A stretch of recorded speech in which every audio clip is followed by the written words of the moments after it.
Hola, estamos aquí en el séptimo conversatorio de Consaturba, el Centro de Pensamiento Atacameño. Es un proyecto que pretendemos conquistar el mundo, no le cuenten a nadie, y además de eso en- poner en primer plano, nuestra cultura y lo que nos pasa y lo que nos va a pasar, o lo que nosotros queremos que pase y lo que queremos o cómo analizamos nosotros la situación o cómo la vemos desde nosotros, desde el pueblo únicamente. Aspiramos por lo menos. Y aquí tenemos nuestros tres invitados de hoy, que les voy a pedir a ellos que se presenten rápidamente, partiendo por Edith Parra. Mi nombre es Edith Parra, soy de la comunidad de Toconao. Actualmente me encuentro dirigiendo la Fundación de Cultura y Turismo de San Pedro de Atacama. Y eso, espero que sea una buena jornada y que sea en buena hora toda esta conversación. Sigamos por aquí. Mi nombre es Robert Maizares Fernández, de la IU de Séquito, de profesión de arquitecto, involucrado también en estos temas de patrimonio, en salud intercultural, medicina intercultural, patrimonio arquitectónico, en producción también de eventos artísticos, y en general me gusta mucho la investigación en cuanto a patrimonio, la historia también. Así que bonitos temas, ojalá que podamos conversar estas cosas y aprender. Bien. Buenos días, Rolando Mirecoca, sanpedrino, solcoreño, sequitoreño, bioquímico de formación y actualmente candidato a la Convención Constituyente por el escaño del pueblo Nicantay. Bien. Eso de candidato dijimos que no le voy a decir. No, esto es una broma, está bien. Breve. Está bien, sí. Es que después se nota, después me reclaman nuestros candidatos. De bueno, ¿cómo tienen que invitar a nosotros también? Sí. Bueno, comencemos conversando de patrimonio. Yo, aunque no voy a dirigir esto, quiero solamente lanzar una pequeña. Después de esto ya hablamos libremente, ¿no? La ley indígena. La ley 19.253, está bien, ¿no? 19.253. Artículo 7. Lo voy a leer los dos párrafos porque son interesantes, pero nos vamos a detener después en el segundo. Dice el primero: el Estado reconoce el derecho de los indígenas a mantener y desarrollar sus propias manifestaciones culturales en todo lo que no se oponga a la moral, a las buenas costumbres y al orden público. Y el Estado tiene el deber de promover las culturas indígenas, las que forman parte del patrimonio de la nación chilena. ¿Ya? ¿Sí? Bien, ¿qué les parece eso? Estamos hablando del segundo párrafo, no vamos a hablar de la moral, la buena costumbre y el orden público por ahora. Pero partimos ahí, está definido. ¿Qué es lo que piensa el Estado sobre nosotros? Somos su patrimonio. De la nación chilena. De la nación chilena. Justamente eso fue un tema de conversación en el último Congreso para la Constituyente, pues, acerca de la nación. En realidad, los últimos dos congresos. Y se hablaba mucho de que la nación de Ganantay debería ser una realidad. Está en teoría o está en intenciones solamente, pero no hemos hecho carne ese propósito. Entonces, primero hay que sentirlo y hacerlo como nación. Nosotros somos una nación cultural, pues, o sea, tenemos todas las características que deberían tener las naciones. Y a propósito de este cambio de constitución, se pedía de que sea un Estado plurinacional, de que incluya varias naciones. En ese sentido, el artículo ese de la ley es para conversarlo, porque si nos definimos como una nación de Canantay, el patrimonio de nuestra nación. Sí. Bien, yo creo que en concomitancia con el proceso constituyente que se está dando al interior de nuestro pueblo-nación, se está dando esta conversación y se están emergiendo o volviendo a emerger conceptos como el parlamento, atacameños, conceptos como esta nueva, una forma propia de gobernanza, la misma restitución del Kunza también es un elemento central como para darle una unidad, un sentido de unidad a esta nación que está, este Pachacuti que también nosotros estamos viviendo, porque somos pueblos profundamente andinos y no podíamos estar ausentes. Entonces es un despertar, es un renacer que está ocurriendo también en nosotros mismos y tenemos esa responsabilidad de contribuir desde nuestra formación, desde nuestra visión, desde nuestra experiencia a que este proceso interno se haga de la mejor manera, porque sin perjuicio de que puedan existir leyes y declaraciones o declaratorias respecto de, en este caso, el patrimonio, que nosotros seríamos una propiedad, si lo entendemos en el sentido como más literal, eso es algo que son declaraciones que constantemente se van cambiando y ahora también se van a tener que ajustar. Hay un proyecto de reforma de la ley indígena, pero yo creo que eso no es lo relevante. Lo relevante es lo que nosotros somos, lo que nosotros estamos construyendo y el momento histórico que estamos asistiendo. Y desde ahí hacer la invitación a todos quienes escuchan y participan de estos conversatorios a que nos podamos reunir ya una vez pasado todo el frenesí eleccionario y continuar con ese trabajo que está en ciernes, pero está teniendo mucha fuerza, mucho interés, porque la gente está preocupada como nunca antes. Yo creo que la pandemia ha contribuido favorablemente a que haya más interés, más que en la constitucional, en la constituyente, perdón, en el proceso interno que se está viviendo. Y desde ahí creo que tenemos que ser capaces de juntarnos y de dirimir, no estar a la altura de nuestro momento histórico, sobre todo en eso, en esa capacidad deliberativa que muchas veces se ve procrastinada por diferentes intereses que no siempre son los nuestros. Bueno, sí, ahí cuando uno escucha desde la ley, ¿no?, lo que redacta, y así también en la Constitución o en cualquier herramienta, vemos realmente todo el legado patriarcal y colonialista, ¿no?, de cómo ellos tratan de enmarcar algo, y a nosotros como culturas, como pueblos originarios también, dentro de una casi como propiedad, como lo mencionaba Ronaldo. Y ahí viene un ejercicio súper complejo, porque la historia de los pueblos originarios y la nuestra, como Licanantay, ha sido bastante difícil, y nuevamente tenemos el desafío de hacernos cargo de dos espacios, porque si bien es cierto, como pueblo decidimos participar de la Constitución y llevar ahí nuestra demanda para poder participar del modelo nacional, que en todo momento y en cada área siempre se nos está pidiendo que tengamos vinculación y relación, porque hay muchas limitaciones para nuestro desarrollo y fortalecimiento cultural. También tenemos el otro desafío de cómo criamos, de cómo nacemos y cómo vivimos. Entonces ahí va el tema del patrimonio desde la autodeterminación, y un ejercicio súper importante y que quizás está de manera tan inconsciente, lo demandamos, lo pedimos al Estado, lo verbalizamos en esta misma instancia, pero sin embargo esa autodeterminación y la valoración del patrimonio está en todo momento. Entonces ahí es complejo en realidad decir qué se opina respecto a lo que dice el Estado chileno, sino que yo creo que más bien es siempre desde la autodeterminación y desde nosotros como pueblo mantener vivo eso.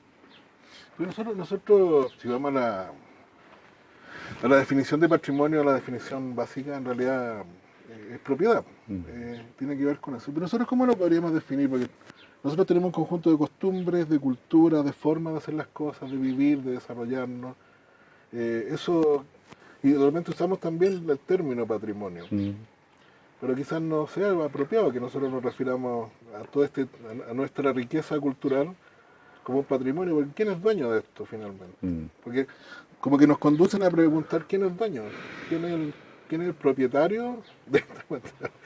¿Ya? Es interesante porque cuando decimos nosotros somos dueños de este territorio y nosotros tenemos Como la palabra, casa. claro, se contradice un poco con la idea profunda ancestral, pues, de que nosotros pertenecemos al territorio y somos parte.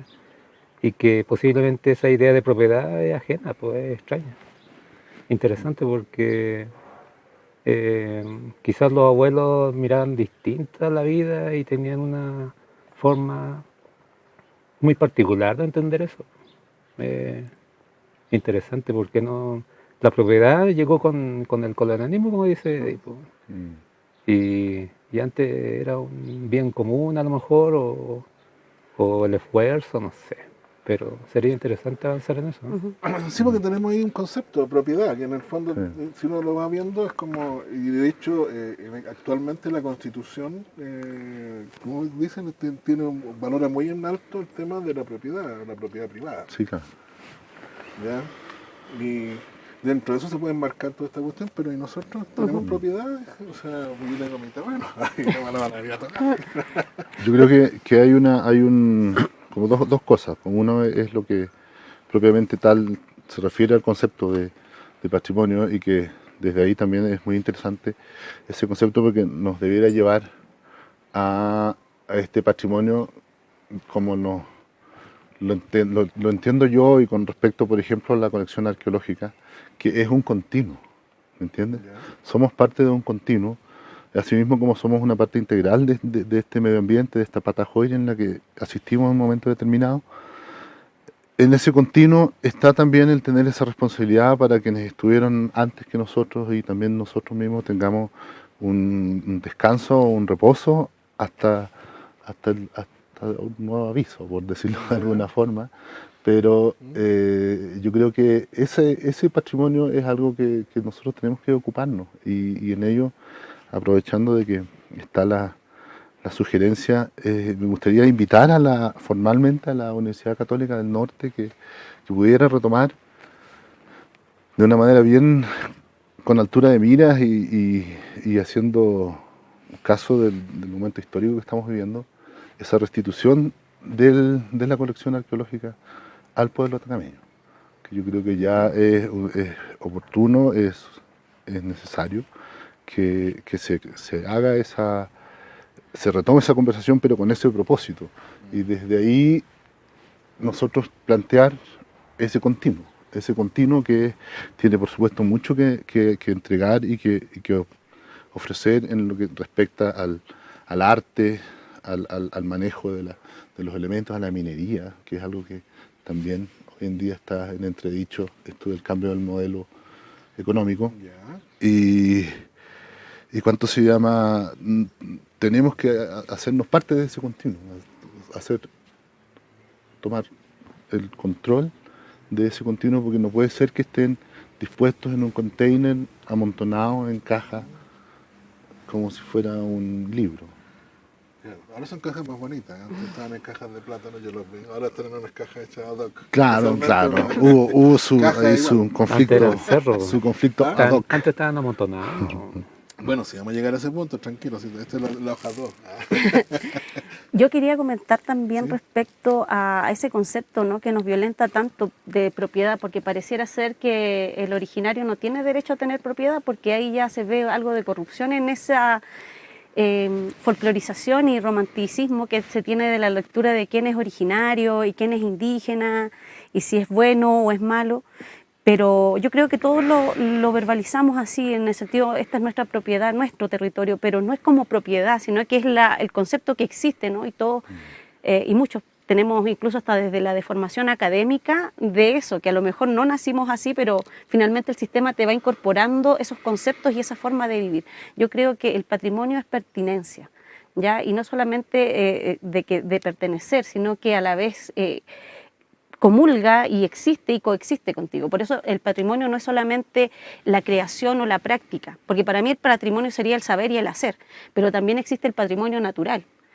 Tenemos acá parques, reservas y espacios vegas, bofedales, que también son patrimonio natural, y ahí con mayor o menor intervención de nuestra cultura existe. Entonces ahí va como en la reeducación también de cómo nosotros primero lo internalizamos, ¿no? Quizás a lo mejor cuando nacemos y está eso súper en nuestra memoria genética y en nuestra espiritualidad, pero finalmente al interactuar desde el mundo de la escuela, de cómo nos criamos, se va se va deformando ese conocer y ese saber, porque asumimos lo que el resto y la mayoría lo dice también o lo gestiona de esa forma, que el patrimonio es algo que tiene un estatus. Y a veces nos quedamos mucho también como que el patrimonio está en el museo, el patrimonio es en lo anterior. Si bien es cierto, es una herencia el patrimonio, pero el patrimonio está vivo y es por eso que hoy día tenemos patrimonios vivos, ¿cierto?, en nuestro territorio, pero no porque mantenga esa categoría desde el área de cultura, sino que es porque está en el día a día. Muchas de nuestras vecinos, familias, amigos hoy día están haciendo práctica y patrimonio. Sí, de hecho, después nosotros deberíamos recoger todo este algarrobo que está acá en el suelo, estamos perdiendo. Correcto. Estar hablando y estar trabajando. Claro, de hecho. Eso. Bueno, deberíamos. No, yo prefiero hablar y que otros trabajen mientras nosotros Cantando hablamos. y tocando. Que hablen y que trabajen y nosotros hablamos. Como debe estar ahora mucha gente trabajando en este minuto. Me parece genial esto de poder estar conversando. Ya, pero tenemos el concepto de propiedad, que es un concepto colonial, de hecho. O sea, cuando llegaron los indios, o sea, cuando llegaron los españoles, ¿cómo funcionaría esto? ¿Sabemos eso? ¿Alguien sabe eso? ¿Cómo funcionaba este territorio en ese minuto? No, en ese momento no. ¿No? Porque yo, entre todas las teorías que yo manejo, o sea, más que yo, no es que los españoles sean amigos míos, ni que tenga buena onda con ellos, pero en general, yo siempre, o por lo menos una tesis que yo manejo es que a partir de 1890, cuando este territorio pasa a ser parte del Estado chileno, ¿no? Porque empieza también una campaña, digamos, bueno, estaba en ese momento Chile en una campaña de chilenización. Acuérdense que todo lo que quedó del ejército bien entrenado chileno que quedó después de la guerra del Salitre, se fueron toditos al sur a pacificar la Araucanía.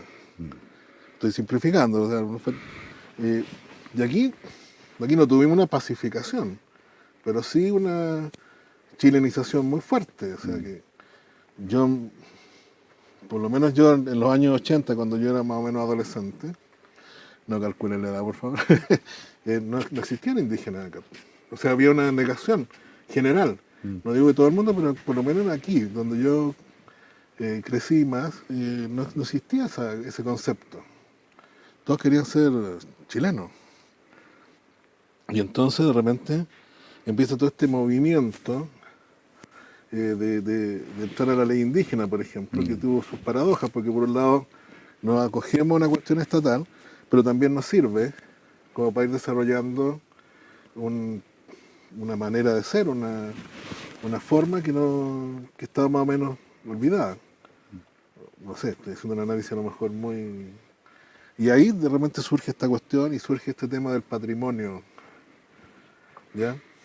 Pero que para nosotros por lo menos es como una cosa que está en construcción en este minuto todavía. Yo siento eso por lo menos. Sí, claro, Que estamos continuo. construyéndonos, no es que tengamos... No es que venía así como... Ese continuo del que tú hablas, no sé si será tan continuo. Sí, claro que sí. Claro que sí. Ha tenido evidentemente a veces un poco de una manera más subterfugia, más soterrada, porque esto del neocolonialismo de parte del Estado que ha tenido sus diferentes épocas, y hubo épocas simplemente que ser o reconocerse como indígena simplemente era asumir desde ya un castigo no solamente social, sino que económico y una serie de cosas. Entonces, por supuesto que hubo etapas de negación, pero ya cuando entran en vigencia sobre todo los instrumentos internacionales de derechos humanos, bueno, entre ellos también la ley indígena, empieza un empoderamiento y un volver a reconocerse. Y en esa promoción que menciona este artículo de parte del Estado de Chile, eso ha sido a través del asistencialismo. Y ese asistencialismo te ha generado una dependencia y en consecuencia un clientelismo que hoy en día es el gran vicio que nos tiene un poco estancados y que ha permitido que a lo largo de un par de décadas nos hemos quedado en declaratorias respecto de esta nación que tenemos que ocuparnos de construir a través con los diferentes gobernanza interna que podamos recabar de la historia, pero es más que todo una una folclorización surge desde ahí en un momento y la gente empieza como a negarse, pero después viene esta otra etapa en que ahora hay hasta un royalty indígena. Y ese royalty indígena te pone en otro estándar, no solo social, sino que económico. Y de ahí surge otra necesidad de autoidentificarse, pero también en virtud de los beneficios que se van a recibir. Eso tampoco podemos estar ajenos.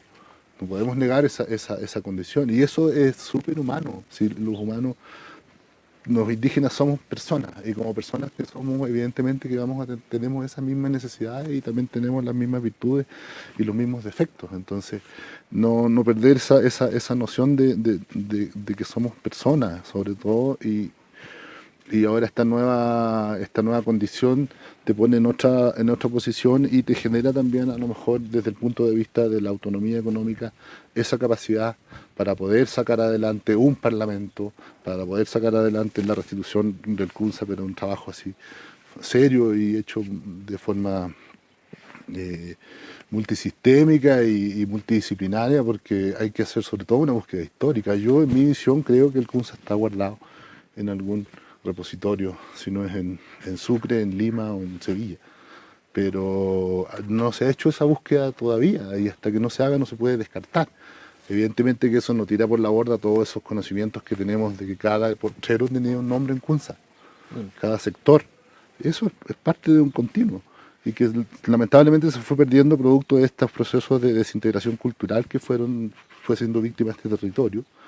Y nos encontramos después ahora con todo este frenesí del turismo, no sabemos, pero tenemos una conciencia histórica que es notable, que yo he visto con muy buenos ojos y con mucho optimismo lo que está ocurriendo con las nuevas generaciones, me refiero menores de 30 años, que se identifican, se autoidentifican y se comprometen, aprenden, y eso es algo súper relevante, yo creo que para que este continuo se mantenga y florezca, ¿me entiendes? Ya desde una visión más, como se dice, autonómica y de decir estos son lo que somos. Y así hablamos, esta es nuestra forma de organizarnos, resolver nuestros problemas, etc.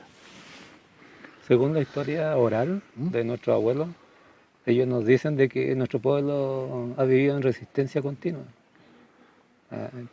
Ahora está Chile, pero antes de Chile no estaba la idea de Estado. Aquí había un tráfico continuo con Argentina, con los pueblos argentinos y un poco con Bolivia.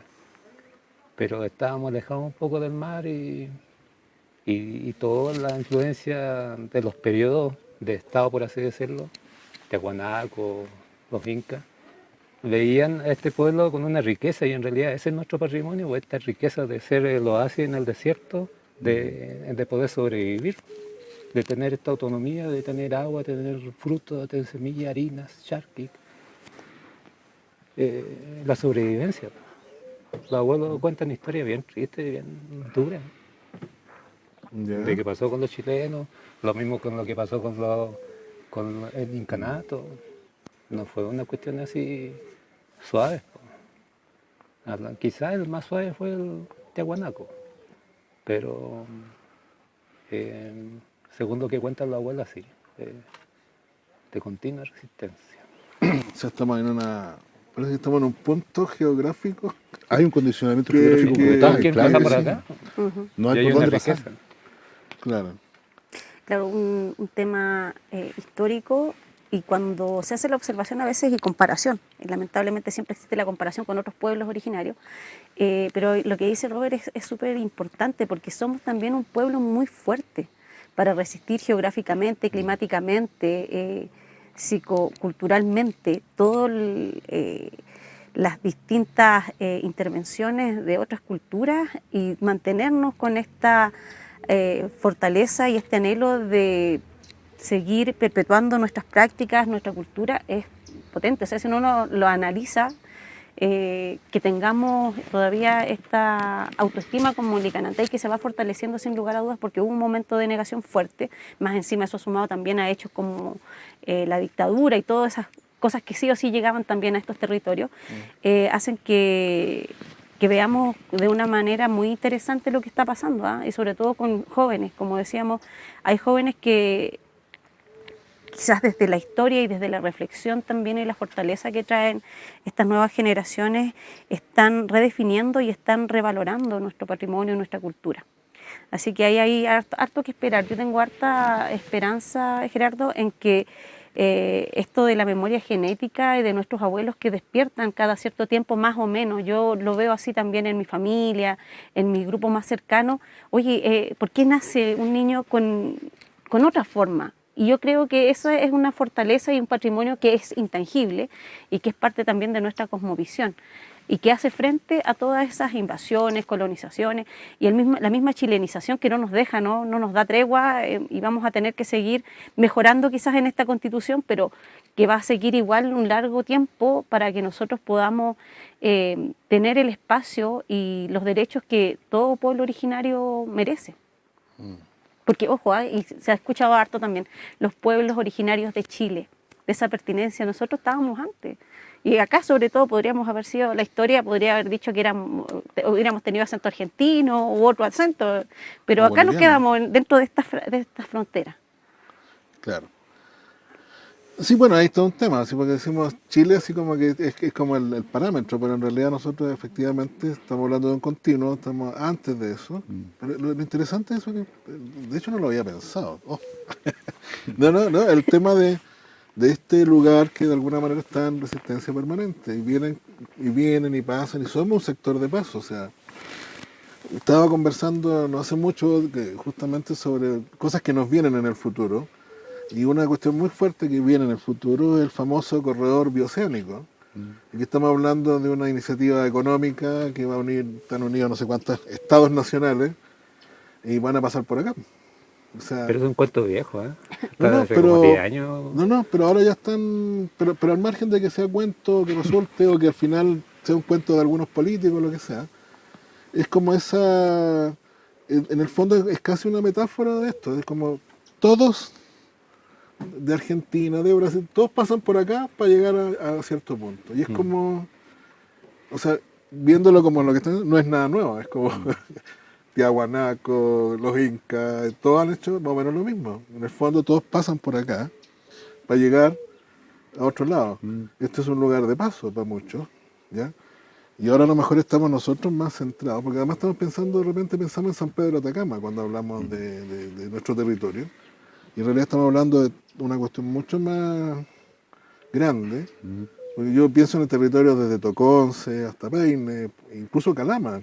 Claro. Que Calama, aunque mucha gente lo ve con mentalidad así como de este es un pueblo minero, Calama existía mucho tiempo antes del cobre, mucho tiempo antes, también es parte de nuestro territorio. Y además que Calama siempre fue más verde y más exuberante, claro, que San Pedro. Entonces siempre está en la misma ruta. Entonces pasaban por un lado y por el otro inclusive. Claro, pero es que cuando hablamos de territorio justamente nos referimos a eso, o sea, como decía Robert, creo, o sea, que donde había un oasis, donde había una posibilidad, se instalaba, no instalábamos. Sí, pues. Pero hay un texto que no me acuerdo el autor, pero se llama algo de Tres Guerras, que menciona cuando llega el ejército chileno a esta tierra y lo describe como me imagino que del cacique lo nombra como Gaspar o algo así.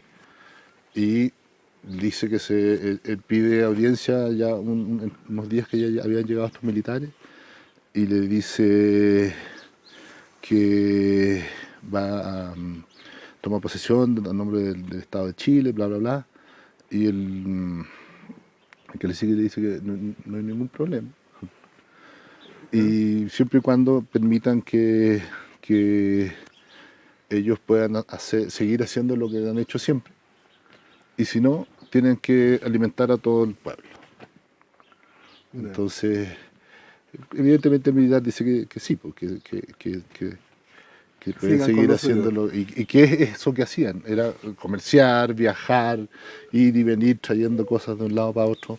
Y en el fondo está ese continuo ocupar del territorio, ¿me entiendes? Porque habían caravanas, habían mucho intercambio, mucho comercio. Y eso también se ha mantenido hasta el día de hoy. Hasta el día de hoy todo el mundo en esta época está vendiendo sus membrillos, cosechando sus uvas, las granadas, todo lo que es un continuo que de una u otra forma se fue acomodando a los momentos históricos que fueron pasando, ¿me entiendes? Claro. Al final Gaspar se hace amigo de ese capitán chileno. Sí, po. ¿Ah, sí? Y se hacen juntas. Y Ya. Me Y ahí le contaste cuenta el lo final. más. Ya no lo voy a leer. No, pero le cuenta lo más importante, que yo creo que también forma parte de este patrimonio, que es un patrimonio intangible, que tiene que ver con las deidades. Y en ese libro le explica y le cuenta, lo lleva incluso al pueblo de arriba, y sube en el Licancabur, describe 32 estructuras y Ya. cuenta que se ocupaba varias veces en el año, habían rutas procesionales que se iban al Licancabur y arriba prendían fuego, e incluso se sacrificaba un niño de 8 años. Ya. En esos años, en 1800, así practicaban todavía eso. Esos Y rituales. la deidad más importante era el Licancabur, como forma, como tutelar, como Malku. Entonces, eso es algo que también ha persistido. ¿Sí? Todas nuestras actividades, nuestros ritos, siempre son con una preponderancia del Licancabur, o dependiendo un poco del territorio, pero siempre hay Del cerro que hay un corresponde. cerro que es el tutelar. El tutelar. Pero eso es algo que ha permeado, y aunque hay ritos que son profundamente católicos, pero siempre se mantiene ese sincretismo con el Licancabur, y que ese es otro patrimonio que es tangible, pero intangible desde el punto de vista de deidad, porque al final este capitán se va, y lo que aprende de Gaspar es que cada vez que a él le falte la fuerza, le falte las ganas de continuar, la motivación, que mire el Licancabur, que el Licancabur le va a dar esa fuerza, esa vitalidad. Ya. Y entonces este gallo se queda con esa idea, con esa en la mente, y que donde fue, después estuvo en Lima, después volvió a la pacificación de la Araucanía, siempre andaba buscando su Licancabur en el horizonte, para Ya. revitalizar. Se convirtió entonces En el atacameño. Licancabur. Sí. El sincretismo al revés. eso se No, no, repite pero- mucho. ¿Eh? Pero se Esa puede hacer relación. eso, ¿no? Es que de repente uno se encuentra en un mundo como hoy, por ejemplo, que de repente uno mira así como el de afuera, como medio raro, ¿no? Pero es posible entonces. Claro que Sí. sí. O sea, es posible que no se convierta en atacameño. Ya saben, pueden convertirse en atacameño. Sigue el Te vamos a tutorial. hacer un Claro, curso. claro, pero tiene que tener su cerro y un Gaspar para que lo introduzca en la... Claro, porque si no, no. Así no se vende en la esquina de eso. Yo antes criticaba eso porque cuando llegaba una visita yo veía a mis tíos, a mis abuelos que ofrecían su casa, po. Abrían las puertas de su dormitorio y quédate a dormir. Eran bien hospedados, o sea, bien... Tenían esa actitud y Generoso. quizás se aprovechaban también de eso. Y a partir de eso como que se empezó a hacer otra coraza, por así decirlo, frente al visitante. ¿Ya? Pero en un principio tenían esa idea como de, La casa de abierta. recibirlos bien.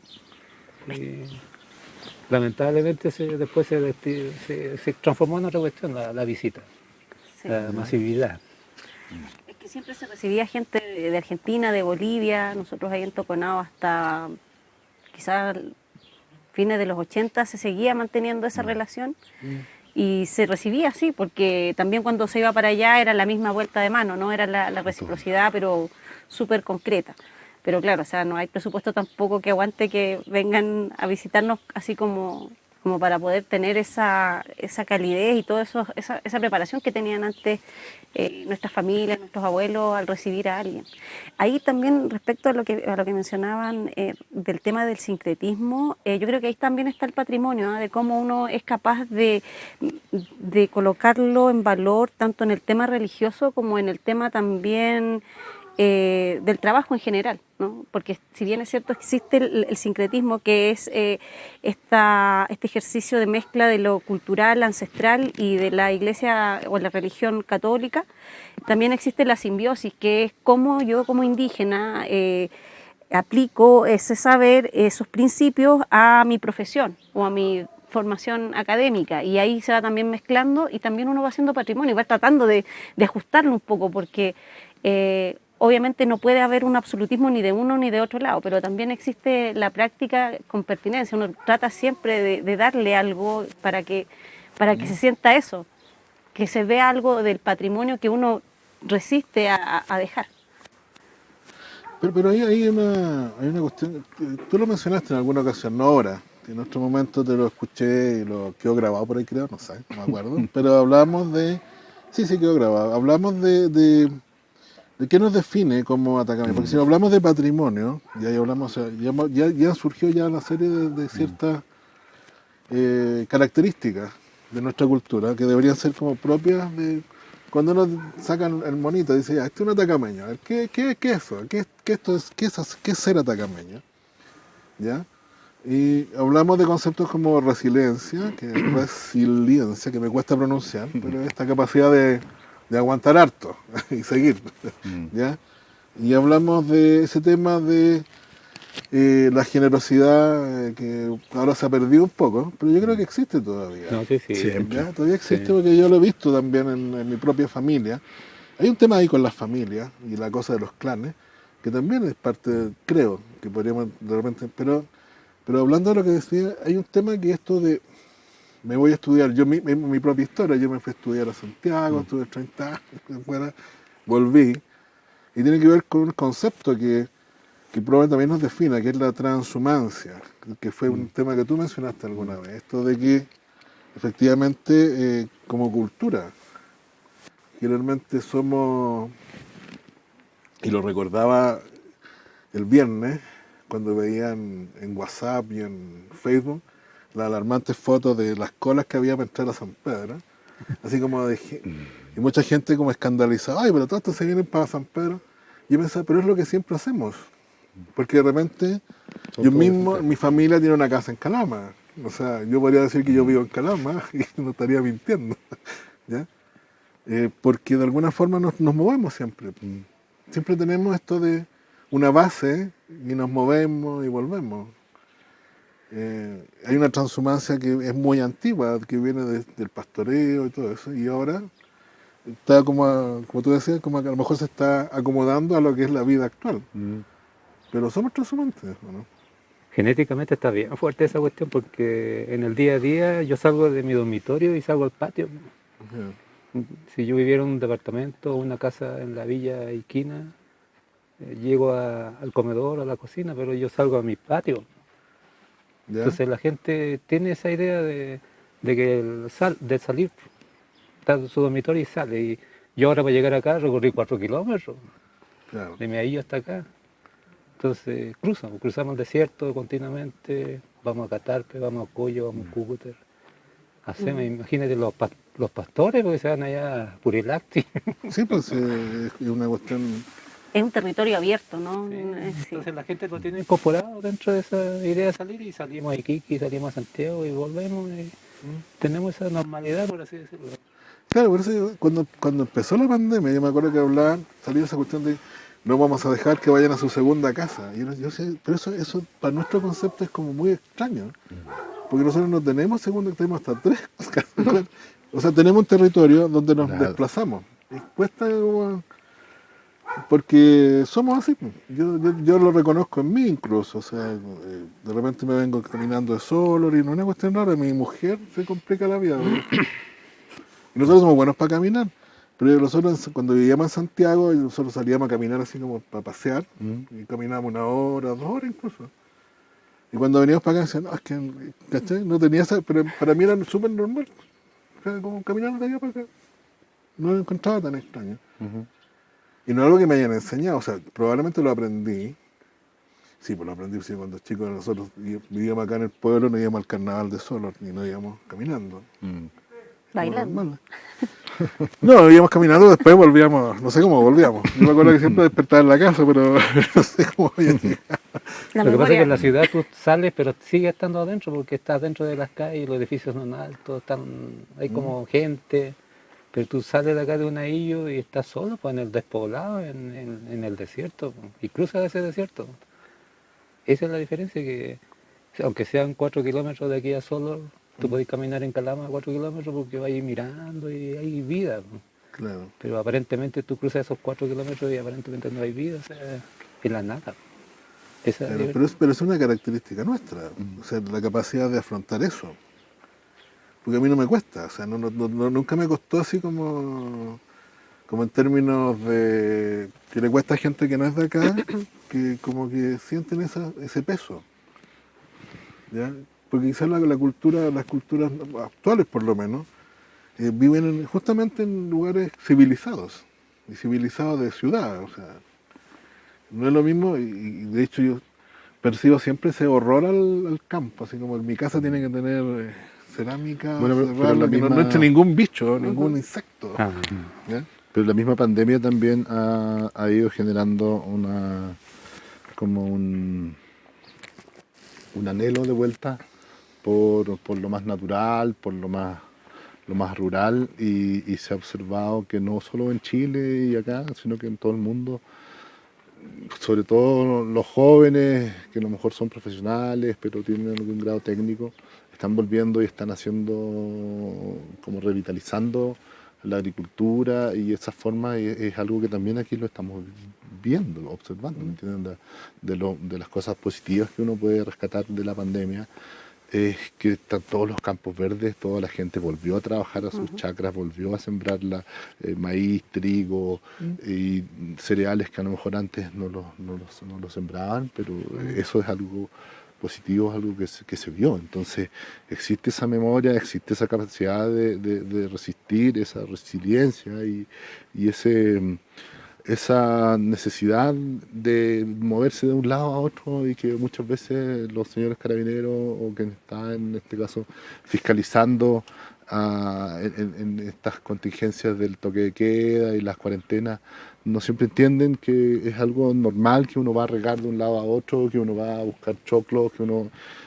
Y es algo que también tiene que, ojalá que como consecuencia de esto también aprendan que hay una cultura que vive de esa manera, que no vivimos encerrados en nuestras casas como eso a lo mejor sucede en las grandes ciudades. Precisamente respecto a eso, lo que había como instalado la Seremía de Salud para sacar un sumario sanitario, y lo vimos literalmente en Toconao, es que la gente va a regar y no se demora 2 horas, entonces era como que uno podía sacar un permiso, pero no te demoras 2 horas en ir a regar, más si es que, no sé, pues, es Laxira o un sector más lejano, o pastorear. Entonces tendrías que tener a tus animales encerrados, y eso para las personas que realmente son pastores y son adultos mayores es inconcebible, o sea, es hacer sufrir al animal, es que no corresponde, no entienden por qué no pueden hacer esa práctica. Entonces hay una brecha súper grande de parte del Estado y de las políticas que diseñan y que no tienen una mínima consideración, y ahí es cuando nuevamente decimos, nos ven como una propiedad, como una folclorización, pero no tienen ninguna pertinencia y ninguna consideración. No creo que sea un ejercicio mayor, simplemente incluso eso se puede ampliar al mundo del campesinado, de las mismas comunidades más como ADI, originarias, pero qué increíble que algo tan de toda lógica no exista. No existen esos permisos donde tú sabes que eres agricultor o eres pastor y tienes que tener un requerimiento de tiempo más grande. Pero será de toda lógica, porque de repente si digamos que el Estado dijera, mira, ¿saben qué? En consideración a la forma de cómo desarrollan su cultura los Licanantay, les vamos a dejar que saquen un permiso para ir a pastorear. Ya estoy escuchando otras voces que dicen, pero ¿por qué tienen esos privilegios? Porque está la práctica, pero de hecho existe ahí una sensibilización, por lo menos de la Seremía. ¿Por qué ser indígena genera privilegios? Es que hay también ¿Tenemos privilegios? No, es que ese es un concepto, pero ese es un concepto que está mal enseñado, o mal aprendido, no sé. Pero esto surge de décadas de discusión en las Naciones Unidas, y que se establecen estas medidas reparatorias para todos los pueblos originarios en el mundo, porque han sido víctimas de un oprobio histórico a lo largo de la humanidad, y eso se determina que se tiene que subsanar de alguna manera, y la forma es esa.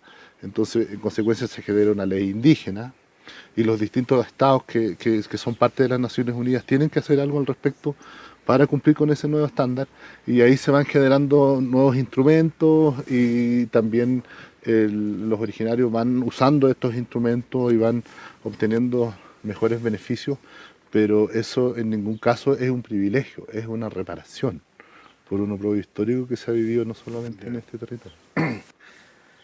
Y hay que enseñarlo así, Pero se ve, el afuerino o el visitante ve de que hay ciertos beneficios que uno puede recibir a diferencia de ellos, y ellos luchan también por sus derechos, y ahí a veces un conflicto social que es actual. Pero ojo que también yo tengo varios amigos, amigas que vienen para acá y también me dicen, oye, tú soy privilegiado porque viví en un entorno así sano, natural. Y también a propósito de esta identidad que podríamos definir, nosotros cuando salimos de noche y vamos a regar, por ejemplo, nos conocemos todo el mapa, por así decirlo. Y tenemos nuestros ojos acostumbrados, no sé, que podemos ver porque estos tipos que vienen no pueden ver, no pueden salir de noche sin la linterna, pues, están acostumbrados. Y nosotros veíamos con la estrella, cuando no hay luna, increíble que nos adaptamos. Tenemos esa adaptación al aire seco. O sea, bueno. O sea, físicamente, obviamente que hay una resistencia distinta, porque por algo físicamente lo somos distintos igual. Tenemos una piel más gruesa, sí. Obviamente el sol aquí ha hecho también que nos desarrollemos de una manera distinta. Hay menos oxígeno. Pero pensamos sí, con claridad. Sí, no, pero... No, de hecho hay estudios sobre ese tema biológico y todo de la... Hemos tolerado el arsénico a lo largo de la historia también. Eso también nos hemos adaptado al arsénico. Esa es una adaptación. Y no es chiste, claro.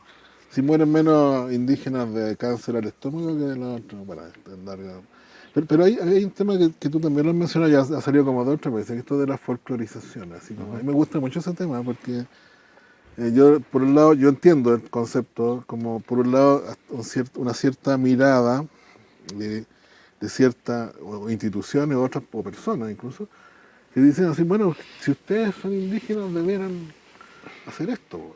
O sea, como... O sea, ¿cómo voy a tocar un rock si tú deberías estar tocando el bombo y el acordeón? O ni siquiera, sino que deberías estar con la quena, porque por algo soy indígena. Y generalmente ese planteamiento está atado justamente a, bueno, ya que tenéis privilegios como indígenas, deberíais ser más indígena. Actuar como indígena. ¿No? ¿Debe pasar eso? Pero eso es muy egoísta pensar así, e incluso antinatural, porque nosotros somos individuos modernos igual. Tenemos necesidades, tenemos derechos, tenemos desafíos, y eso es tan íntimo, ¿no? La cultura y la autodeterminación, o uno cómo se identifica, es algo muy íntimo. Entonces, claro, por lo general siempre te piden, ay, toca algo, baila, a ver qué hacen, di algo en Kunza. Es como pedir eso, y eso es cuando yo lo nombro como folclorización, porque lo hacen quizás hasta con cariño, pero como lo conocen muy superficialmente, a veces no caen en la cuenta de que para uno en algún momento puede ser hasta violento, porque te estigmatizan y tú tienes que cumplir una lista, un checklist para ser el prototipo de indígena. Por eso yo también mencionaba, el indígena a lo mejor no tiene que tener propiedades, porque ahí se empieza a desfigurar el óptimo de lo que es una persona de un pueblo originario. Empieza a corromperse, no puede tener mayores aspiraciones, no puede tener mayor crítica. Y yo creo que no, por lo menos, y hay harto licado y pichado que son súper inteligentes, tienen muchas observaciones, muchos aportes, y es rico que exista eso. Y no que nos quedemos a lo mejor siempre hablando de lo mismo. Es muy importante que nunca nos desvinculemos de la raíz, de nuestro saber ancestral, pero también tenemos derecho a mirar hacia adelante. Tenemos derecho a avanzar de la manera también como nosotros queramos. Y por cierto que nos equivocamos también, porque nosotros estamos inmersos en un sistema que está impuesto y que es nuevo para nosotros, relativamente nuevo. O sea, nosotros, entendiendo lo que mencionábamos recién, yo soy chilena de quizás tercera generación, cuarta generación. Todo este sistema es nuevo, porque si sabemos que somos tan antiguos, nuestra cultura, definitivamente nuestra historia ahora como chilenos o nuestra historia moderna es muy cortita. Somos chilenos hace poco tiempo, es un accidente históricamente corto. ¿Cuánto? Sí, ¿200 años? Menos, un poco más de 100 nomás. Ah, mira, imagínate, ¿qué creen estos? ¿Y qué se creen estos? ¿Qué se creen estos chilenitos, oye?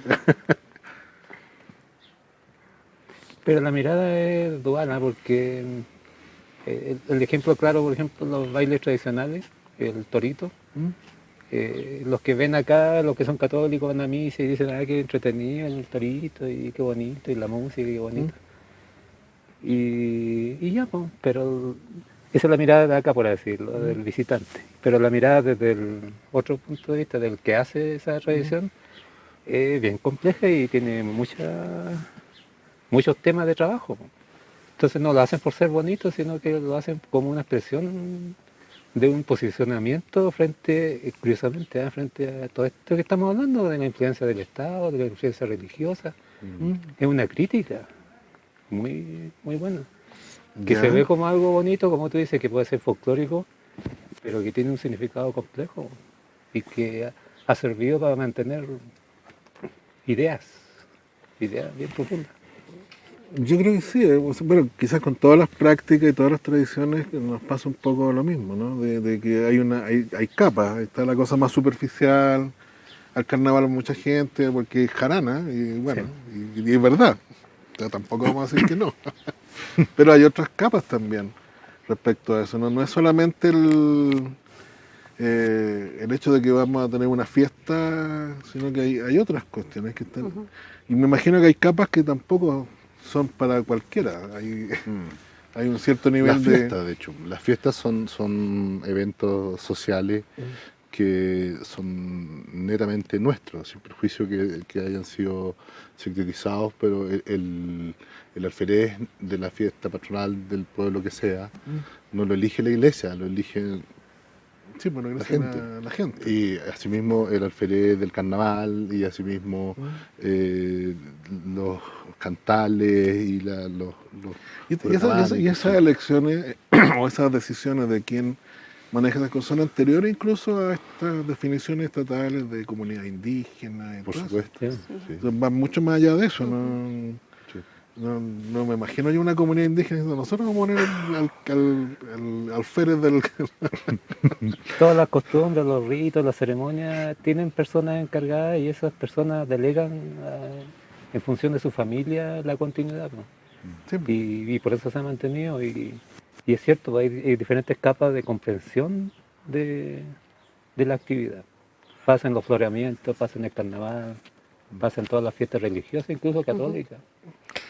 Ahí con respecto al tema de los alferez, es un acto de reciprocidad muy fuerte porque el que se ofrece de alferez a la vez está haciendo un esfuerzo para que toda su comunidad, sus vecinos, se puedan reunir y compartir.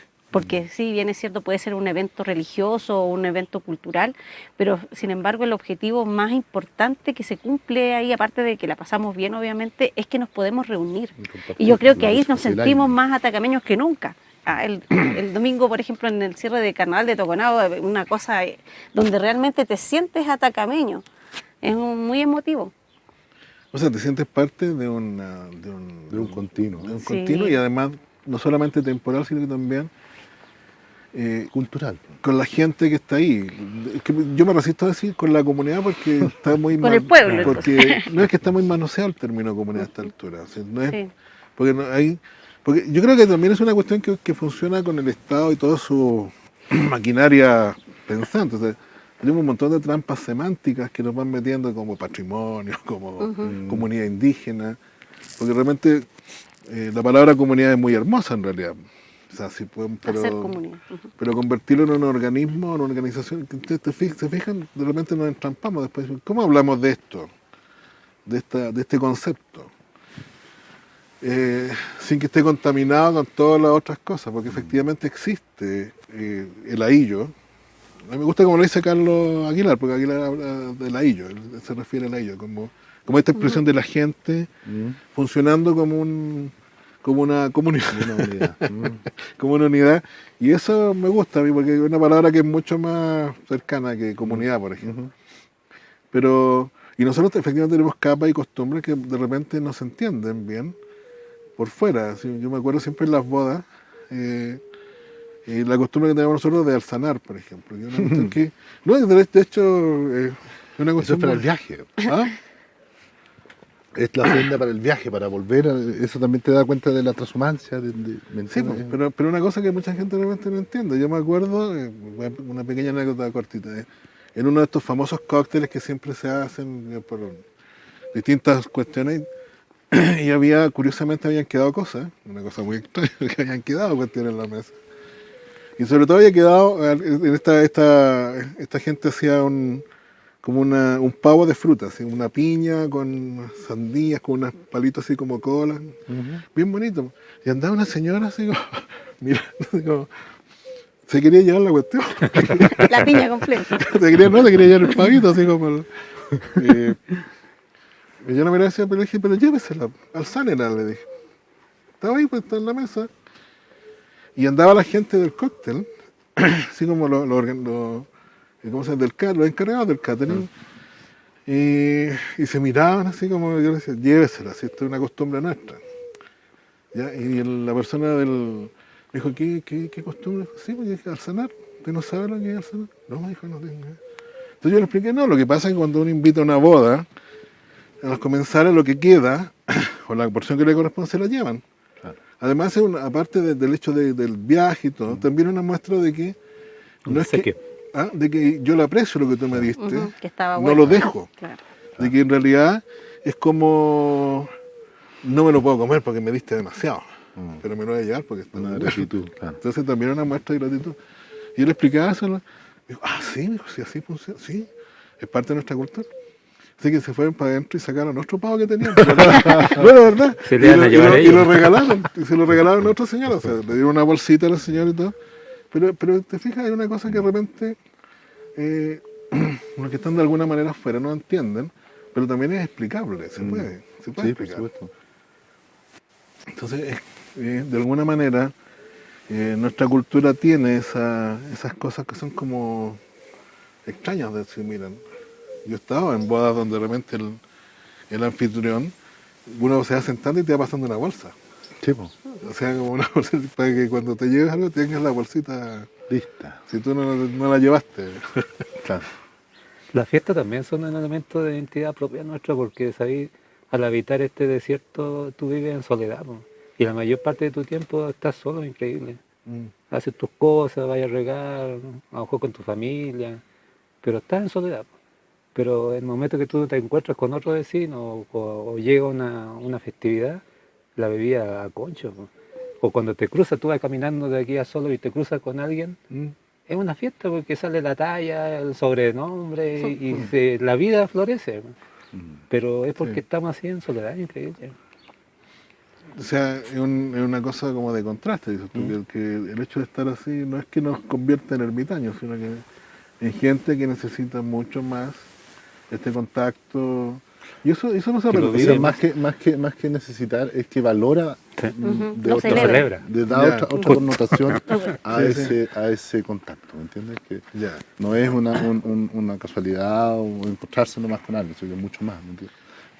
Y por eso que cada vez que uno se junta, comparte, porque sí, es importante eso, porque somos hombres del desierto, hombres y mujeres del desierto, hieráticos, bien Así es. resilientes. Y eso soy hierático. nos lleva a esa a lo mejor un poco a esa soledad que mencionó Robert. Claro. No, aparte de las fiestas, yo siempre me acuerdo cuando me encuentro con alguien, cuando llegué acá, y bueno, hace un año más o menos que ya dejé de caminar harto, se nota. Pero era típico, de repente te paraba alguien, así, venía un vehículo, generalmente de uno atacameño también, y uno más o menos se ubica, así, te llevaba, o te encontrás con alguien que tú no conoces en alguna situación, y la pregunta típica que surge así es como, ¿y tú de qué familia eres? ¿Tú de qué familia eres? Creo que eso también es parte de nuestra cultura, ¿no? ¿De qué hijita sos? Claro, siempre como buscando eso, ¿no? Como, Son clanes. Sí, acá los ellos son clanes. Hay diferencias familiares. ¿sí? Sí, antes habían rivalidades, afortunadamente ahora hay como una mayor armonía. Pero, pero antes- todavía, no sé todavía, alguna pero podía- menos, pues menos. Pero sí, pues son clanes familiares. La estructura administrativa era a través de clanes familiares. Más que del ello completo, era como clanes que Sí. se forman. Yo creo que todavía existe eso. Sí, O sea, Familias grandes. sí. no, yo creo que todavía existe. O sea, si vemos Toconao, por ejemplo, uno lo mira así como. Pero hay grupos, ¿no? Hay familias, Sí. ahí me queda claro, yo tengo parte o tengo ascendencia, se dice así, de Toconao. Y tengo Tiene su bolsita sucia. Sí, sí. Tengo mi Guardada. bolsita sucia pequeña. Sí, no, porque el lomo negro no me deja ver, no se ve ya con el lomo negro.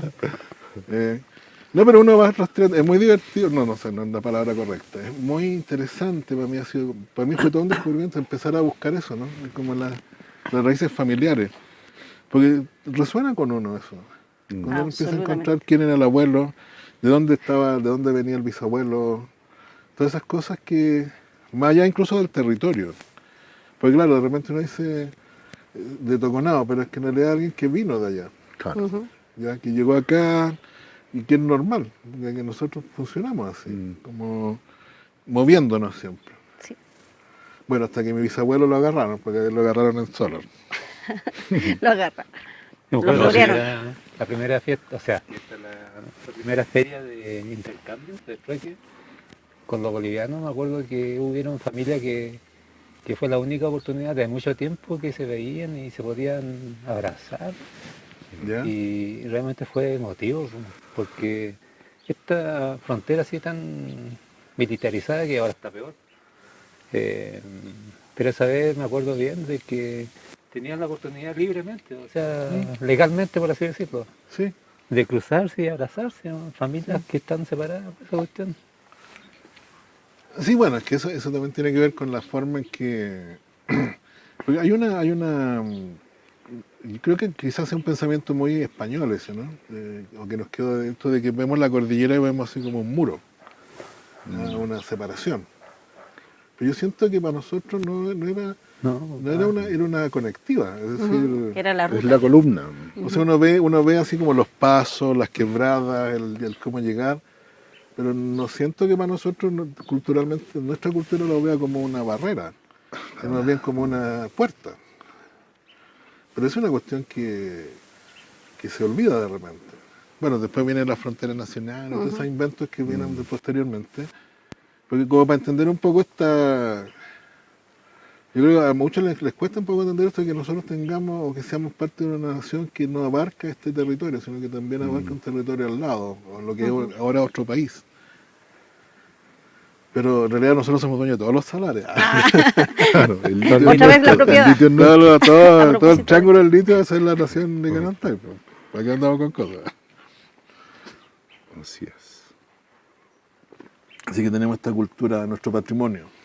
Ahora hemos visto varias cosas de patrimonio, ¿no? Tenemos formas de vida, formas de existencia, cosmovisión. Y hablamos del futuro. Y yo estoy de acuerdo con usted. Yo cuando partimos con este proyecto, partimos con la idea de que íbamos a tener que registrar como mucha gente antigua, cuidar. Bueno. Pero para mí fue sorpresivo y esperanzador descubrir que hay muchos jóvenes, así como de 30 para abajo, que dicen, yo soy licanantay, o yo estoy orgulloso de ser indígena, estoy orgulloso de ser licanantay. ¿Qué es eso? Entonces viene como la pregunta al tiro de ellos, así como yo quiero ser y quiero aprender.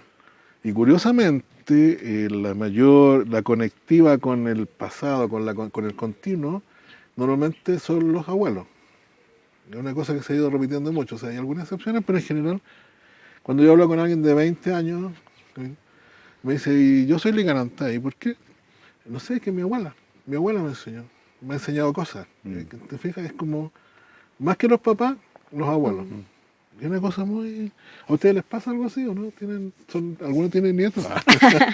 Todavía no tengo. Que nuestros padres estuvieron en esa generación que tuvieron que salir, Claro. fue más dura esa parte, pero nuestros abuelos no tuvieron esa posibilidad Quedaron de, más acá. tuvieron la posibilidad de tener la vida completa, inmiscuida en todas las costumbres, en todos los trabajos. Yo creo que en general fue así. Entonces los abuelos tienen mucha más riqueza patrimonial y cuando se muere un abuelito, mucha que da pena y se lleva todas esas cuestiones. Pero ahí yo discrepo un poco, yo no creo que se las lleven. Sí, se las llevan. Pero no todo, porque algo No queda. todo, sí, claro, claro que no. Claro. Pero algo dejan. Sí, yo recuerdo en el caso personal que como uno se empieza a desarraigar como a los 6 años, que estuve hasta esa edad con mi abuela Antonia Tejerina, y gran parte de lo que he aprendido y de lo que me ha servido ha sido bastante fundamental en esta pandemia, de ese conocimiento, sobre todo de agricultura y el conectarse con la tierra, viene de ella y de esa época, porque después tenía que entrar a la escuela y ella tenía su ritmo y que no, evidentemente no podía yo estar con ella porque yo tenía que ir a la escuela todos los días en un horario, bla, bla, bla, bla. Entonces ahí entro a la escuela y me traslado a vivir aquí al centro. Y después me toca irme a Calama, y ahí ya estaba con mi tía Silvia. Y después me toca ir a Santiago. Entonces hay diferentes momentos en que uno efectivamente se desconecta y esos son 20 años. ¿Ya? Son 20 años No, no tanto, tanto, 20 años. Pero esa profundidad, también la etapa de la vida que uno está viviendo permite porque el cuerpo tiene buena memoria y sobre todo haciendo va recordando cosas que no, ¿por qué hago esto? ¿De quién me lo enseñó? A lo mejor no tenías noción de que tenías esa práctica, pero sí la aprendiste de niño y después de momento de volver a repetirlas te surge toda una... Yo lo he podido comprobar, por ejemplo. Entonces es algo que si bien yo no creo que se pierda, yo creo que sí se va transformando. Se va transformando ese conocimiento y va oscilando en este continuo, pero tampoco tenemos que ser tan puristas como decir que las cosas sean como bueno, las cosas son como son ahora, y yo creo que desde ahí tenemos que construir hacia el futuro que tú nos estás queriendo llevar en esta conversación, porque no sacamos nada con pretender hablar el Kunza como hablaron nuestros ancestros, siendo que no lo vamos a poder nomás, porque no van a estar los elementos, ni va a ser el momento, ni la geografía, probablemente. Pero sí con lo que podamos juntar y sí ser capaces de tomar de consensuar. Esos son los idiomas son consensos entre personas y entre nosotros, ser capaces de consensuar, y el Kunza de aquí en adelante lo vamos a hablar así. Claro. Ahora, importante que la lengua, siempre como que cuando uno habla de la lengua, piensa en lo fonético y en la verbalización y no piensa en la acción de producción de la lengua, ¿no? Porque finalmente nosotros sí pensamos en Kunza, porque es lo que nuestra cultura nos dicta pensar, analizar de una forma, obviamente que nadie idéntico a otro, ni siquiera uno con su pareja o con su mamá piensa igual, pero sí o sí pensamos en Kunza, producimos, reflexionamos, y bueno, ahí está la verbalización, que es un desafío poder en algún momento ojalá priorizarlo y llegar a un consenso de qué es lo que usamos y lo que no tenemos, no lo tenemos, y asumirlo, porque por ejemplo en la lengua mapuche no existe la palabra computador, sino que la tienen, ellos la adoptaron, ¿no? Y así vamos a tener que serlo quizás también nosotros en algún momento. Pero igual importante, yo siempre menciono esto de que nosotros pensamos en Kunza, nosotros pensamos como Licanantay. Y ese es el ejercicio que no lo veo imposible, tendrían que existir el último de los atacameños para que desapareciera, ¿no? Así que es importante cuando se hable de la lengua no solamente esperar escuchar un sonido o repetir algo, sino que crearlo y sentirlo, ¿no? Cuando uno dice puri es algo importante y uno lo siente y lo verbaliza, no solamente como un sonido más, no, es una palabra importante en nuestra cultura. Entonces, ahí va esa valoración y ese legado que trasciende, y cuando decimos vamos a irnos modificando, para mí es súper importante y es un desafío, no hay ninguna facilidad ni ventaja en criar a nuestros hijos acá. A veces incluso hasta hay mucha crítica de cercano, oye, ¿por qué tenía tu hijo allá cuando podría quizás criarlo en la ciudad?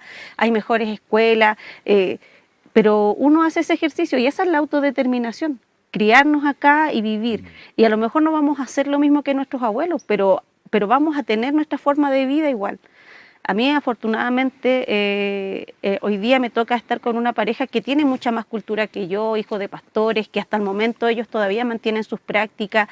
Y a mí, sin embargo, me tocó otra historia, que fue la de tener a los papás trabajando en la minería, en Calama, estas dos viviendas también continuas, fin de semana, semana en Calama, fin de semana en Toconao, pero que aún así nosotros dos sabemos y creemos que lo mejor para seguir continuando como pueblo es la crianza en nuestros ahillos, en nuestros pueblos, y que ellos vayan, nuestros hijos que vayan adoptando esos conceptos. Yo escucho a mi hijo y dice, no sé, pues la talla, usa palabras que no usan otros niños en la ciudad, y es importante, y ahí va la práctica y el patrimonio, el hacer y el saber, y eso es continuo.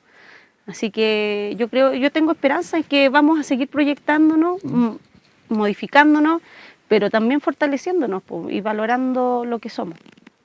Los hijos, los nietos van a tener otro mundo, diferente a nuestros abuelos, diferente. Entonces, cuando yo digo de que el abuelo se lleva sus conocimientos, obviamente está dejando algo en su familia, posiblemente, pero del 100%, yo imagino de que ojalá esté dejando el 50%, pero en la realidad, yo conversando con muchos abuelitos, la misma familia, como que es que lo que pasa cuando uno evoluciona o se pone más viejo, también se pone más humano, o sea, se pone más jetón, se pone más rabioso, porque no, el cuerpo, mi mismo abuelo rabiaba todos los días porque no podía hacer lo que hacía siempre. Él se iba a la cordillera, iba a Argentina, a Bolivia, y rabiaba con sus rodillas, de que estas rodillas no sirven para nada, y tenía su mente de pasar el día así enojado.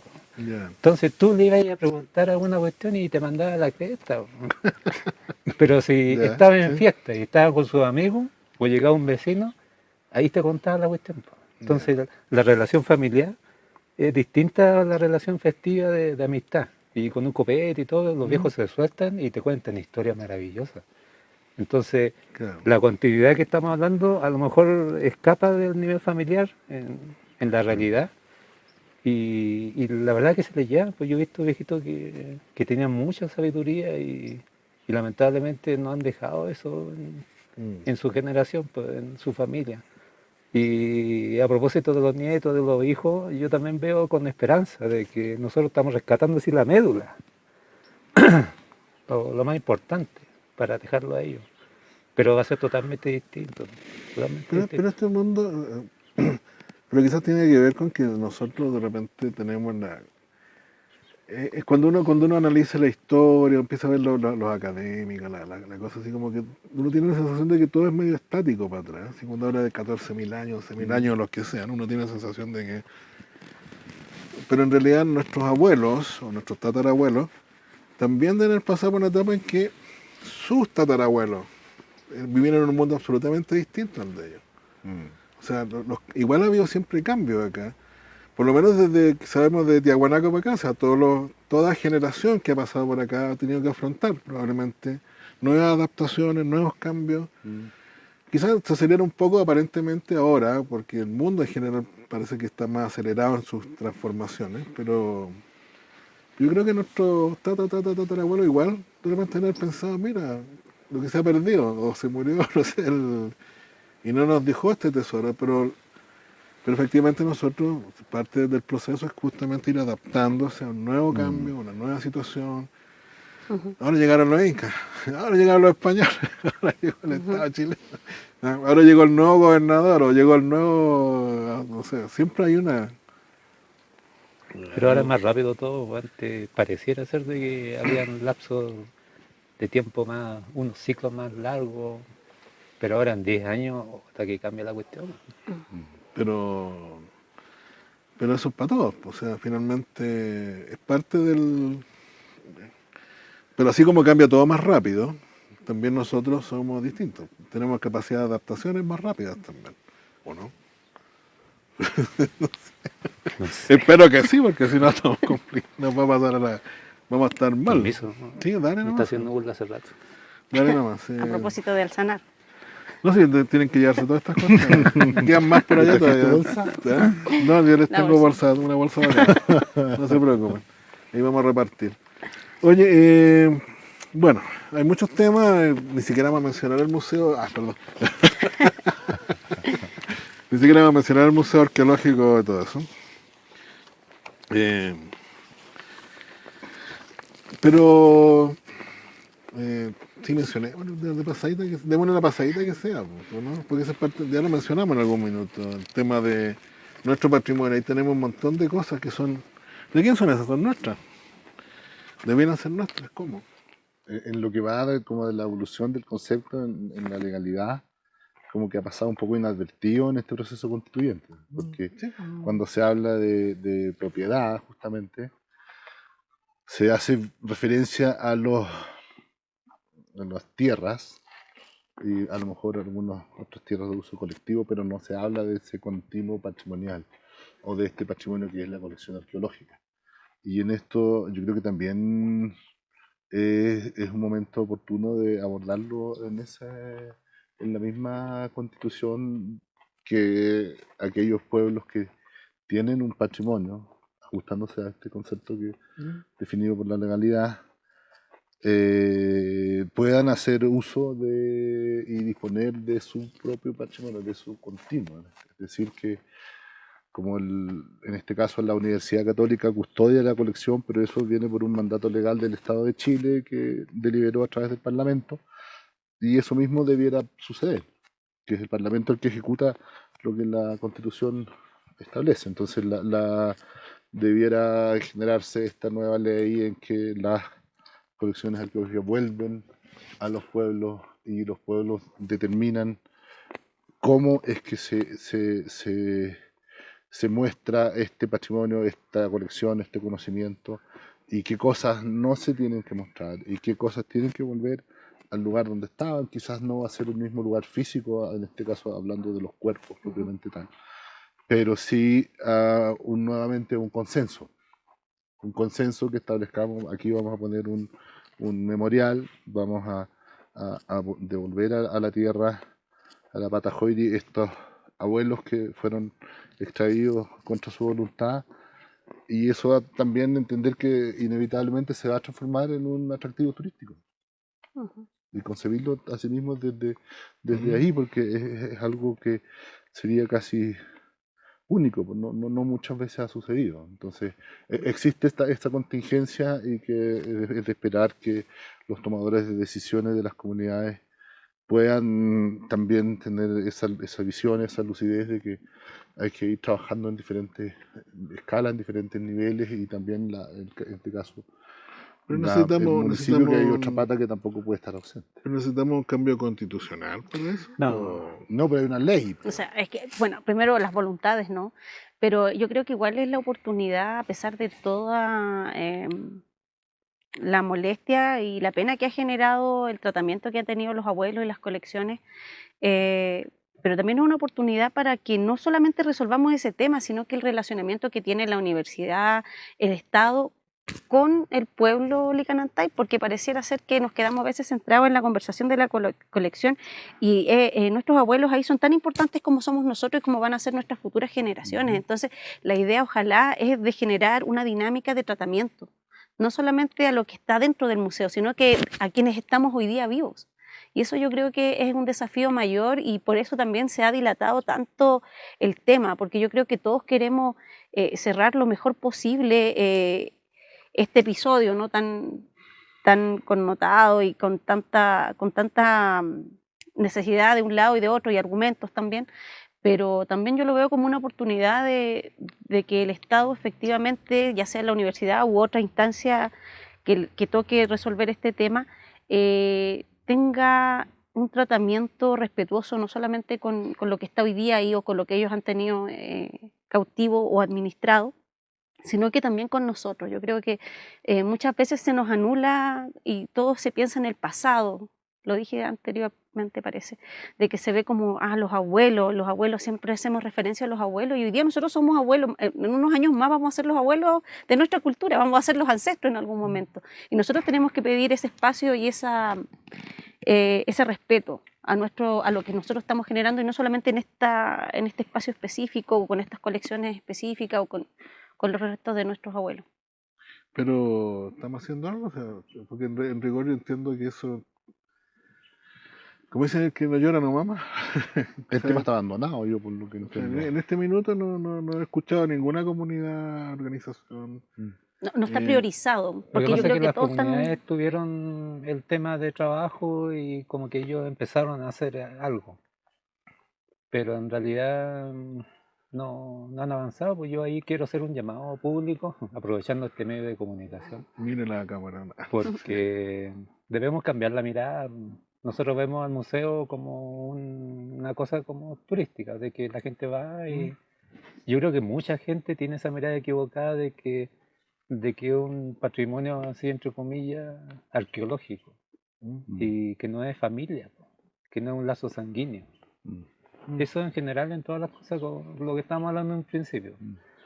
Debemos cambiar la mirada, porque si nosotros no hacemos parte de algo, entonces es nuestra familia, o sea, es nuestra sangre, es parte de tu historia, es parte de tu vida. Y esa visión nos va a hacer actuar, qué sé yo, el joven que está viendo esto y va a decir, oye, entonces mis bisabuelos están ahí. Sí, pues, Un tatarabuelo va a estar ahí, está ahí. sí, pues.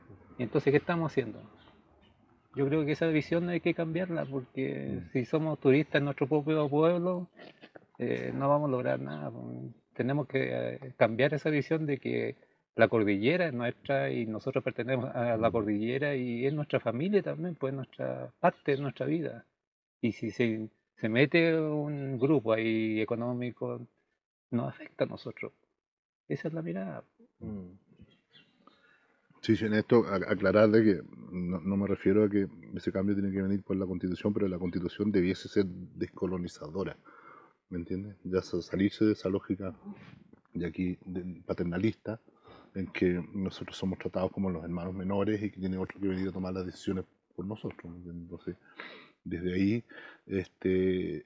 está esa visión de que esta oportunidad en la Constitución que tiene que salir de ese lenguaje y ese patrimonio que tenemos que ser nosotros quienes deliberemos, po, y juntarnos y decidir, pero ya también a su vez la universidad que haga un gesto porque ya tiene instalaciones, etcétera, consiguió bastante patrimonio en esta pasada. Entonces yo creo que ya hace rato que se debió haber dado por pagada, por decirlo, llevarlo a conceptos. Pero no esperemos una ley, no esperemos un cambio de constitución, hagamos la cuestión. Pues. Y si Pero es que la cosa sí o sí está se tiene que hacer por inquieta, una ley, po. la gente que quiera hacer algo, contémonos. Pues. Contémonos y No, claro, hagámoslo. pero sí, porque estamos hablando de dos planos distintos. Una es que de alguna manera, efectivamente, todo se convierte en ley y todo, pero tampoco hay una petición. No es que haya un clamor en este minuto Claro, como se por perdió un cambio, ese momentum. para que eso regrese, por ejemplo. No hay una organización, no hay un movimiento en esa dirección. Porque finalmente nosotros, si algo aprendemos de la historia, aparte de que no aprendemos nada de la historia, como decía Kant, en realidad sabemos que si es que uno no se mueve, si uno no exige, si uno no hace algo, las cosas no cambian nomás, po. Ya sea a través de una ley o lo que sea, finalmente, Claro. porque finalmente no vamos a esperar nosotros que alguna persona en el Estado, en esta cosa medio granita, de repente diga, oh, ¿sabéis que ellos deberían de hacerse cargo de esto? Si no nos exigimos. Porque finalmente creo que hay una palabra muy interesante que salió, que es esta cosa paternalista. Porque recuerda que vivimos en un mundo donde efectivamente hay gente que se cree con derecho a decirnos cómo debemos hacer para ser mejores indígenas, o cómo deberíamos ser indígenas, o qué es lo correcto para ser indígenas. Entonces, ahí hay un trabajo que hacer. De hecho, el trabajo que nosotros pretendemos hacer, estamos tratando de hacer, de justamente discutir estas cosas para empezar, y empezar a ponernos en acción también. Porque finalmente podemos estar conversando horas, pero también en algún momento empieza a pasar eso, ¿no? Que dice Robert, que es una cuestión más emotiva, que no tiene que ver solamente con las definiciones, sino que a mí me da lo mismo si existe o no un museo. A mí no me interesa el museo. O sea, que se haya convertido en un sitio eriazo y todo eso me parece de hecho bien. Pero a mí me interesa qué pasa con nuestras cosas, con lo nuestro. con mi familia, como dices tú, llegar al punto que efectivamente podamos sentir que eso que está ahí, que hasta esa última piedra que recogió el señor no me a discutir, se va a dar por el conversatorio. Ese otro. Claro, oye, lo sacaron de mi casa. Y eso, o sea, anda a sacarle tú una piedra ahora a un Sí, indígena, ¿ya? Y es lo mismo, ¿no? Entonces hay un tema ahí que da para más largo. Bueno, Ujú. como todos los conversatorios dan como para temas para otros conversatorios. Así que vamos a hablar un día solamente del señor Lepage. Bueno, vamos a hablar del Lepage, pero en otro espacio. Quiero aprovechar de pasar el aviso para tener tenemos un programa en la radio que empieza este sábado, 17 a las 12 del día. Se llama La Ipin Jabá, según nosotros significa los 5 memorias, mirando para atrás. Y es conducido por este eterno yo y por Rolando. Llamaste a la licitación y por Rolando. Y en los controles yo. En la No, así edición. estoy como el circo chamorro, Dios pero tenemos una persona. Pero el tema es justamente revisar la historia cercana. No nos vamos a ir a los 14.000, nos vamos a ir Sí. a los últimos 30 añitos. Entonces, conversar de esas cosas. Que creo que también es interesante para poder proyectarnos mejor para adelante. Bueno, vamos a ir dando por terminada esta conversación, así que les voy a dar a cada uno un minuto para que se despidan. Y digan lo que quieran. Hagan llamado a las armas, a la resistencia, vamos a sacar al tiro esas cuestiones, o lo que sea. Así que vamos a dejar a Edith para el final, para que cierre con... Así que usted primero se despide. Bueno, muchas gracias por la invitación. Bonito lugar también, agradecer a los anfitriones que facilitaron este espacio natural. No sé, pues a lo mejor algún mensaje para la gente joven que está viendo, que está escuchando esto, que se involucren un poquito más, que dejen sentir su corazón, su sangre, si tienen alguna inquietud. Ahora, con toda esta cuestión de la pandemia, como que hay más tiempo para pensar, para reflexionar. Y pregúntense, pues, ¿qué pasa con los abuelos? ¿Qué pasa con su tierra? ¿Qué pasa con el futuro? ¿Qué quieren ellos dejar a sus bisnietos? Pregúntense eso. Y si valoran toda la historia, toda la cultura que se tiene, que se hagan esa pregunta y que digan qué han hecho o qué quieren hacer. Ese es mi mensaje, cuestionarlo un poco a todos los jóvenes que están llegando, que están abriendo los ojos, que están descubriendo esta riqueza del patrimonio, por así decirlo, esta riqueza que tenemos acá, como cultura, como familia, y que hagan algo, pues, que no se queden ahí contemplando solamente este paisaje. ¿Eso no? Bien. Bien, gracias por la invitación a conversar y también invitar a la audiencia de todas las edades que pueda participar y asistir a este llamado que nos hace el tiempo, que nos hace la historia, que nos hace la tierra, porque hay muchas amenazas que están en nuestro territorio, en nuestras mentes, en nuestro alrededor, y creo que todos tenemos bastante que decir, sobre todo desde nuestra experiencia, de nuestra historia familiar, desde lo que hemos aprendido de nuestros abuelos, y tanto este proceso constituyente que se está dando como este Pachacuti, este nuevo tiempo que estamos viviendo como pueblo-nación, y tenemos estos tremendos desafíos que conversábamos un poco hacia el futuro. Yo creo que entre todos tenemos que ser capaces de dialogar y de construir una unidad que es la que nos va a permitir el trascender en el tiempo y el no seguir atomizándonos o dividiéndonos ya sea de forma administrativa, como sea, por el concepto que quiera, pero sí creo que esta oportunidad, todos tenemos mucho que decir, desde el niño que tiene curiosidad, que está empezando a descubrir, hasta el abuelo que a lo mejor ya le cuesta moverse, y pasando por los jóvenes quienes ahora estamos tomando decisiones, o quienes están en el proceso de toma de decisiones, sobre todo a ellos, invitarlos, como bien decía Robert, a reflexionar sobre el futuro, sobre el presente y el futuro que queremos y que no queremos, y aprender un poco de esta historia reciente que nos ha enseñado y nos ha dado muestras claras de cómo hemos actuado, de cómo actuar para que este continuo no se pierda, este continuo de nuestra historia, somos una cultura fascinante y eso va a seguir siendo así, pero tenemos este momento histórico de unificarnos a través de la lengua, sobre todo, que esa es mi visión, y asistamos a este llamado, no nos quedemos afuera, así, en verdad, más allá de las diferencias físicas, geográficas, de formación, ideológicas, religiosas, sexuales, somos profundamente andinos y en el mundo andino la diversidad constituye la unidad y desde ahí tenemos que llamarnos y convocarnos, autoconvocarnos y participar en este momento es bien bonito asistir a esta parte de la historia porque en verdad se ve que hay un interés, hay una efervescencia que se puede materializar en algo concreto, tanto para nosotros como Licanantay, como para el pueblo de Chile, y eso, pues, que no nos restemos en el fondo, que no nos restemos nosotros mismos. Bien.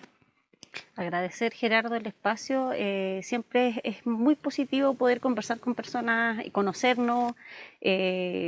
Hay tantas cosas que queremos decir, expresar desde lo humano, porque de repente nos conocemos, no sé, en roles de cargos o de trabajo, y no desde esta mirada que es algo súper sano, porque una vez que nos conocemos y decimos lo que queremos, generamos alianza. Yo creo que eso es lo que falta mucho hoy día, que nos escuchemos. A veces cuando pensamos en el pueblo Licanantay, nuevamente voy a ser majadera en eso, pero hablamos desde el respeto a los abuelos, a los mayores, y estamos dejando abandonado el respeto entre nosotros mismos, el diálogo entre nosotros mismos. Creo que hay harta gente que se está sumando, jóvenes, y ahí nosotros tenemos una responsabilidad. ¿Ya? Yo ya tengo 40 años y me recuerdo a los, no sé, 17 años cuando acompañaba a mi mamá a reuniones sin entender mucho y sin sentir mucho también, y ahí desde la autocrítica, pero uno va creciendo a medida de que tú te vas relacionando con personas que tienen distintas experiencias, y es una responsabilidad de parte de nosotros poder compartir la historia reciente, porque siempre hablamos, no sé, que los incas, que el Tiwanaku, Tiwantinsuyo, y hay muchas cosas históricas que podemos leer efectivamente en un libro, pero tenemos que reconocernos a las personas, ¿no? Quienes han ocupado liderazgo, quienes han ocupado dirigencias con mayores éxitos y con mayores quizás desafíos y equivocaciones también. Todos yo creo que las cometemos en algún momento, pero importante traspasar nuestra historia y buscar estos espacios de conversación. Me gustó mucho la dinámica que tienes porque no me cortas el tiempo, no me siento presionada, y esa es una práctica de nosotros como Licanantay, donde nos escuchamos, donde nos sentamos, nos miramos y no tengo miedo si es que lo que voy a decir va a caer mal o bien, o la respuesta que me van a dar, y sino que ese espacio yo creo que hay que perpetuarlo y hay que abrirnos a las personas que se están sumando, gente incluso que puede tener nuestra misma edad, pero que está ingresando a este mundo del fortalecimiento territorial, de nuestras prácticas, y que de repente nos quedamos como en una tensión porque no nos conocemos. Ahí tenían una ventaja nuestros abuelos porque sí se conocían y sí se reconocían. Y acá nosotros a veces, porque estuvimos en la universidad, estuvimos viviendo en la ciudad, estamos reencontrándonos, y estos espacios son súper buenos de conversación. Así que yo quedo muy agradecida de la instancia y la invitación también para que los jóvenes o las personas que están ingresando conozcan nuestra historia más reciente, porque hemos tomado decisiones que han sido en algún momento más cuestionadas o no. ¿Por qué? ¿Para qué? ¿Con qué fin? A veces la gente de afuera nos pregunta, oye, ¿por qué hacen esto? Entonces, oye, hemos sido una cultura que ha sido callada literalmente, y hoy día nos piden como explicaciones de por qué hacemos o dejamos de ser. Y lo principal es que esas explicaciones o esa información se la demos a nuestra gente para que vayamos entendiendo, respetándonos, y hay algo que es súper importante, queriéndonos. Creo que también falta eso, que nos empecemos a querer también más. Porque finalmente hoy día el atacameño es mi hijo, o sea, ¿cómo no lo voy a querer, cómo no lo voy a respetar, honrar y valorar? Así que ese es mi llamado a que nos escuchemos, que conversemos y mucho respeto para todos los actores, no solamente los licanantas, y sabemos que estamos pasando también un momento bien complejo y eso no le hace bien al territorio, no le hace bien a la pata joiri escucharnos con esas tensiones, pero también tenemos que fortalecernos como pueblo originario. Así que ahí hay harto que hacer. Bien, pues yo les agradezco a mis invitados de hoy día y los dejo invitados para un próximo conversatorio que vamos a tener el 26. Estamos haciendo los 2 al mes, así que les agradezco a todos los que están y gracias por los que lo van a ver, ¿eh? Los que van a ver el resumen, los que van a ver las promociones. Y El tráiler. El tráiler, sí, nos hicimos un tráiler, Claro. que es el más visto siempre. La el tráiler. avant-première. La avant-première, sí. Y bueno, los dejo invitados, eso es lo que queremos justamente, conversar. Nos interesa sobre todo eso, no estamos aquí para hacer un debate de candidatos ni nada. La idea es que conversemos de cosas, a algunos les quedará alguna cosa, a otros les va a quedar otra, pero en general avanzamos en esta conversación, que es lo que nos interesa, además que es la costumbre. Pues, aquí nos faltó ya vamos a avanzar a tener la lojita, La el pizza. vinito y todo eso. La Pero bueno, sopaipilla, la churrasca. Las churrasquillas. estamos buscando auspiciadores. Les aviso también. Gracias. Muchas gracias por el tiempo. Nos vemos.